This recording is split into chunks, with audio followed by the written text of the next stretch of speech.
бир туугандарга кызмат кылуу жолу ушул. Көп хадия бергиле. Мүмкүн болсо хадия кылып, көбүрөөк тамак бергиле. Анан келип суган өзүңүздүн мындай бир диниңизди көрсөтүңүз. Үй бүлөнүз барган сайын ассаламу алейкум, алейкум салам, жакшынакай бир мамиле көрсөтүңүз, машалла. Аларды жаман көрбөгүлө. Барып эле мисалы кээ бир намаз окугандар бар. Мындай барып алып эле баарын капыр кыла берет.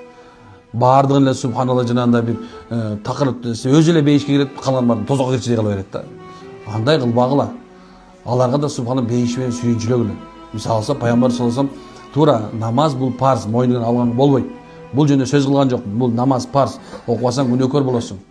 Эми карагыла. Ошол эле мезгилде мисалы алса орозо кармас парз, ажылык кылыш парз, зекет кылып бериш парз, иман келтириш парз. Буга сөз кылган жокмун мен. Субханалла, мисалы кээ бир убакыттарда кээ бир адамдар туугандары менен абдан жакшы мамиледе. Балким тууганчылык аны бейишке киргизип коет, кайдан билесиң? Жакшы жагы бар бекен? Бирөө өзүнүн балдарына жакшы мамиле кылат. Бирөө аялдарына жакшы мамиле кылат. Бирөө элдер менен жакшы мамиледе болот. Бирөө садаканы көп берет. Бирөөсү дайыма ушундай бир жөнөкөй, бирөө дайыма жумшак, бирөө мындай бир андай сөгүнбөйт керек болсочу.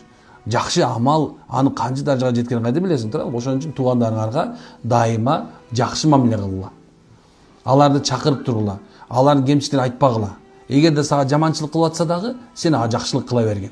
Мына ушул сенин мусулманчылыгың, ушул сенин жакшылыгың. Түшүнүп атасыздарбы? Мына ушуну чакырабыз.